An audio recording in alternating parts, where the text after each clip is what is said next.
Hey friends, did you know your struggles don't stay contained? You might think you're managing them. You might think you're keeping it together.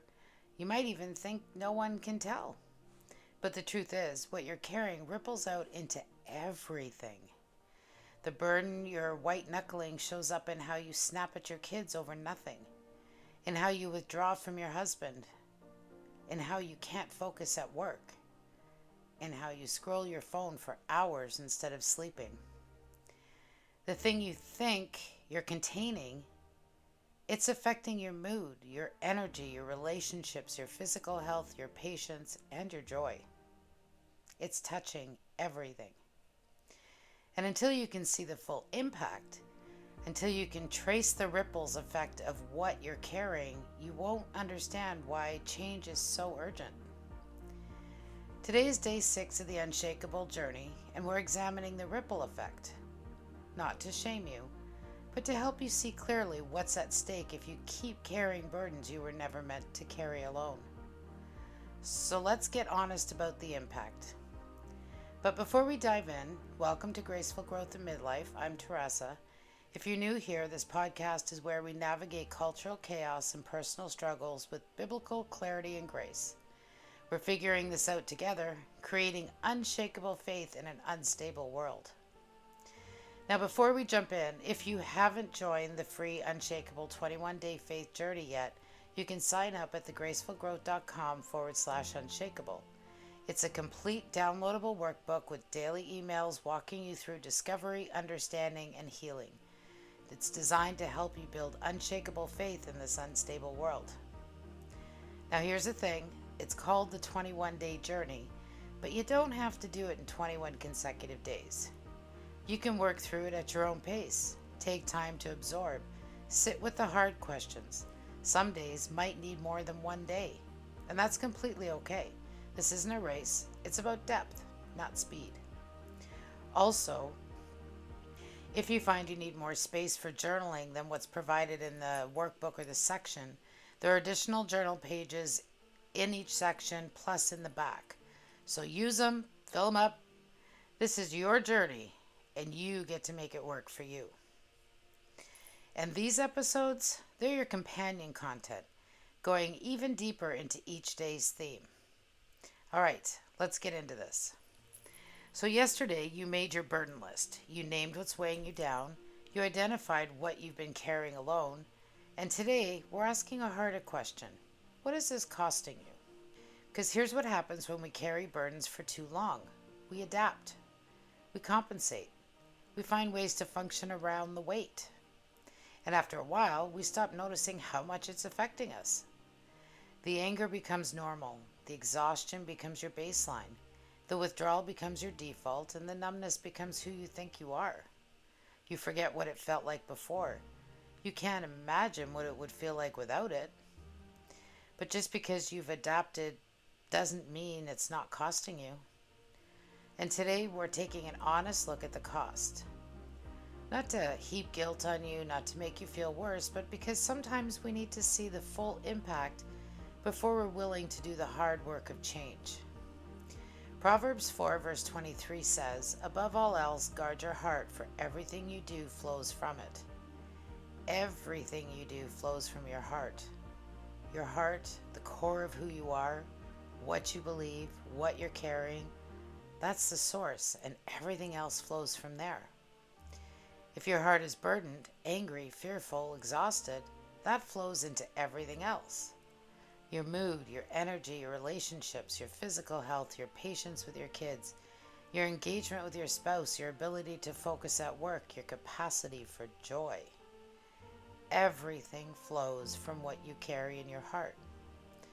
So today we're tracing the ripple, we're connecting the dots. We're seeing clearly what's at stake. Because you can't change what you can't see, and you won't fight for freedom if you don't understand what you're losing by staying stuck. So the first question your workbook asks, how do your burdens and struggles affect your daily life? And it gives you categories to consider like mood, energy, relationship, physical health, patience, and joy. Let me walk through each of these and show you what the ripple effect might look like. When you're carrying heavy burdens, your mood becomes unpredictable. You wake up irritable for no reason. Little things set you off. You overreact to minor inconveniences, and you're snappy with people you love. And here's the thing, you might not even connect it to the burden you're carrying. You think, I'm just moody today, or I didn't sleep well, or oh, it's just been a long week. But really, the anger you're carrying from an unresolved hurt is seeping into every interaction. The anxiety about your job is making you edgy and defensive. The shame about your weight is making you irritable because you're exhausted from hating yourself. The burden is affecting your mood, but because you've been carrying it so long, you don't see the connection anymore. And energy, burdens are exhausting. Not just physically, though that's real too, but emotionally and mentally. Carrying heavy things drains you. You wake up tired, you drag through the day, simple tasks feel overwhelming, and you have nothing left to give by the time you get home. And you might blame it on being busy or having too much on your plate or getting older. But really, you're exhausted because you're spending enormous amounts of energy managing burdens you were never meant to carry alone.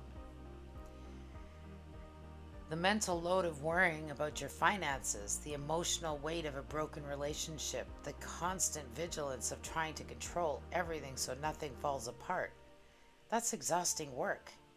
And it's stealing your energy for everything else. Relationships. This is where the ripple effect becomes more visible. When you're burdened, you withdraw. You don't have capacity for deep connection because you're using all your energy to keep yourself together. You're physically present but emotionally absent. You go through the motions, but you're not really there. Your spouse tries to talk to you and you shut down. Your kids want your attention and you're irritated by the interruption. Your friends invite you out and you make excuses because you don't have the energy for people. And over time, those relationships start to fray. Not because you don't care, but because what you're carrying is taking up all the space where connection used to be. Physical health. Your body keeps the score. Stress manifests as headaches, stomach issues, muscle tension, sleep problems, weight gain. You might be eating to cope or not eating because anxiety has killed your appetite. You might be exhausted but can't sleep because your mind won't turn off. Your immune system takes a hit, you get sick more often, and you feel run down. And you might think, I just need to exercise more, or I need to eat better. But really, your body is responding to what you're carrying. And until you address the burden, the physical symptoms will keep showing up. Patience. When you're burdened, your fuse gets shorter. Things that wouldn't normally bother you become intolerable. You snap over spilled milk. You lose your temper at home over homework. You blow up over nothing, and then you hate yourself for it. And your kids bear the brunt of it. Your spouse catches the overflow. The people closest to you get the version of you that's been drained by carrying what you're carrying. Not because you don't love them, but because you have nothing left to give. And joy. This one is the hardest to measure, but maybe the most significant. When you're burdened, joy becomes elusive. You go through the motions of life, but you're not really present. You laugh, but it doesn't reach your eyes. You smile, but it's performance, not genuine delight. The things that used to bring you joy, like hobbies, friendships, experiences, don't anymore. You just feel numb, disconnected, like you're going through the motions. And you might think, this is just what midlife feels like, or this is just who I am now. But it's not. It's what carrying burdens you were never meant to carry looks like. And you've adapted to it for so long, you've forgotten what joy actually feels like. Do you see the ripple? One burden, one unresolved hurt, one unaddressed fear, one lie you're believing about yourself touches everything. Your mood, your energy, your relationships, your health, your patience, your capacity for joy. It doesn't stay contained. It ripples out. The second question asks, what emotions show up most often because of struggles? Because of these struggles. And it gives you examples like anger, sadness, anxiety, shame, and numbness. Let me talk about each of these because naming the emotion is the first step towards addressing it. So, anger. Anger is often a secondary emotion.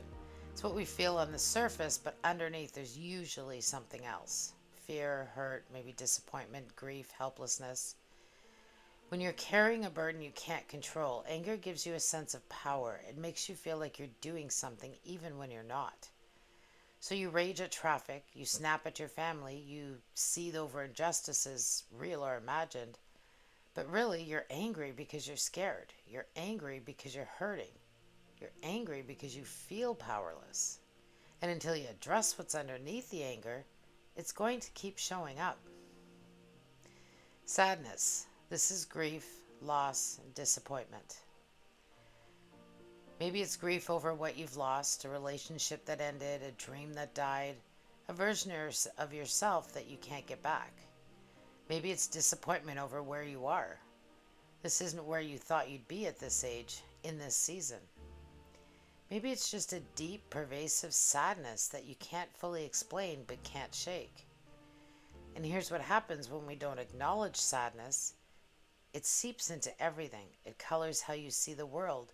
It makes everything feel heavier than it is. Anxiety. Anxiety is a fear about the future, about what might happen, about what you can't control. When you're carrying burdens, anxiety becomes a constant companion. You worry about everything. You catastrophize. You play out worst-case scenarios in your head. And the anxiety feeds on itself. The more you worry, the more anxious you become. The more anxious you become, the more you try to control.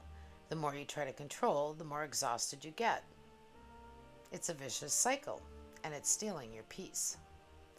Shame. Shame says, I am bad, not I did something bad, but I am bad. And when you're carrying shame, it affects everything. You hide, you perform, you overcompensate, you avoid vulnerability because if people really knew you, they'd confirm what you already fear about yourself. Shame keeps you isolated, it keeps you stuck, it keeps you from receiving the love and grace that's available to you. Numbness. Sometimes the burden is so heavy, the emotion so overwhelming that you shut down. You stop feeling, you go through the motions, you disconnect. And numbness feels safer than feeling. Because if you let yourself feel, you're afraid you'll be consumed by it. But here's what numbness costs you. You can't selectively numb. When you numb the hard emotions, you numb the good ones too. You numb grief, but you also numb joy. You numb fear, but you also numb delight. You numb shame, but you also numb love. Numbness keeps you safe, but it also keeps you from living. So which emotion shows up most for you? Is it anger that's always simmering just below the surface? Is it sadness that won't lift? Is it anxiety that steals your sleep? Is it shame that keeps you hiding? Is it numbness that makes you feel like you're just going through the motions? Is it all of them? Name it. Name them. Write them down. Because you can't address what you won't acknowledge.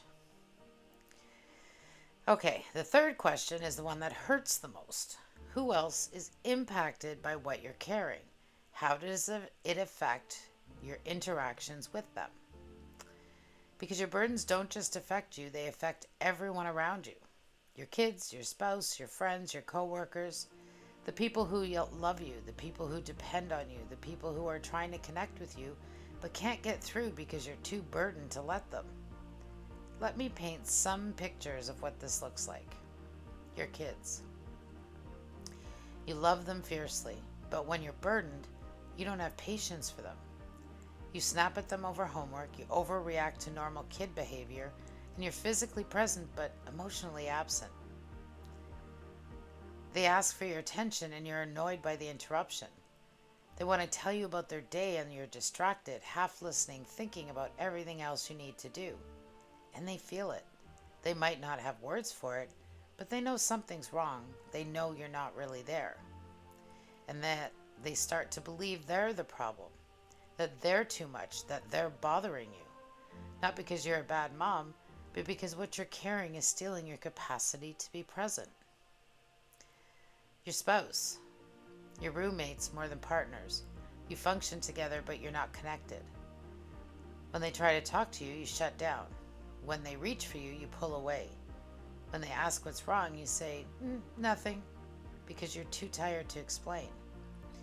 And over time, the distance grows, not because you don't love each other, but because you're both carrying burdens you're not sharing.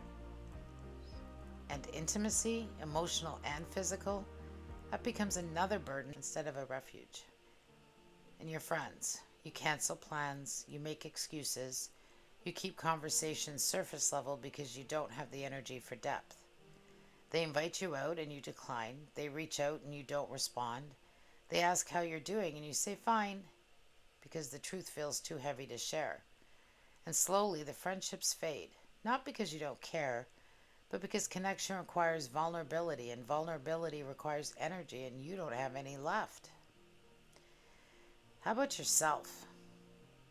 And then there's the impact on you. You're living a half life, going through the motions, surviving instead of thriving. You've forgotten what joy feels like, what peace feels like, what it's like to be fully present instead of constantly distracted by what you're carrying. And you're so used to it, you've stopped imagining it could be different. But it can be. It doesn't have to be this way. And that's why these exercises matter. Because when you see the full cost, when you trace the ripple effect and realize how much your burdens are stealing from you and from the people you love, that's when change becomes urgent. That's when you stop tolerating, stop adapting, stop pretending it's fine. That's when you finally say, enough. I can't keep carrying this alone. I need help. So here's your action step for today. In your workbook, answer those 3 questions honestly. How do your burdens and struggles affect your daily life? Think about mood, energy, relationships, physical health, patience, and joy.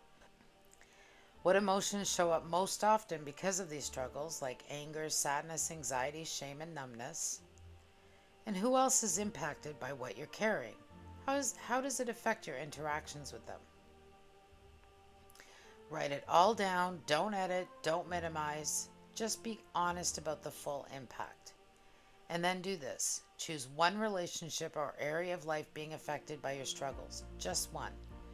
And pray specifically for God's healing in that area today.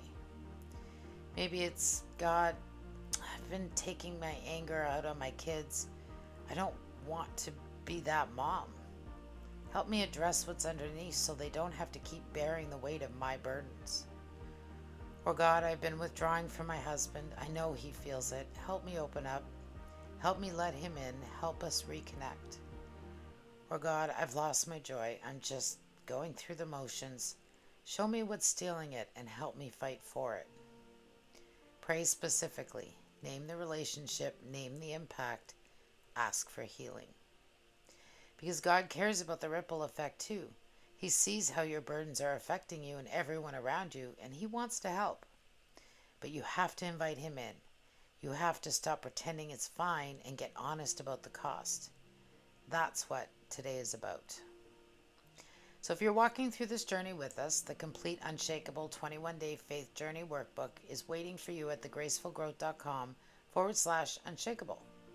It's free, workbook, daily emails, all of it. Next time, we're diving into day 7, the vision. Because before we move into week 2, we need to paint a picture of who you're becoming. What does freedom actually look like? What's on the other side of healing? That's what we're exploring next. If this resonated with you, subscribe so you don't miss what's coming. And I'd love to hear from you. You could leave a comment below or a comment at thegracefulgrowth.com on our blog. Thanks for being here. I'll see you next time. God bless.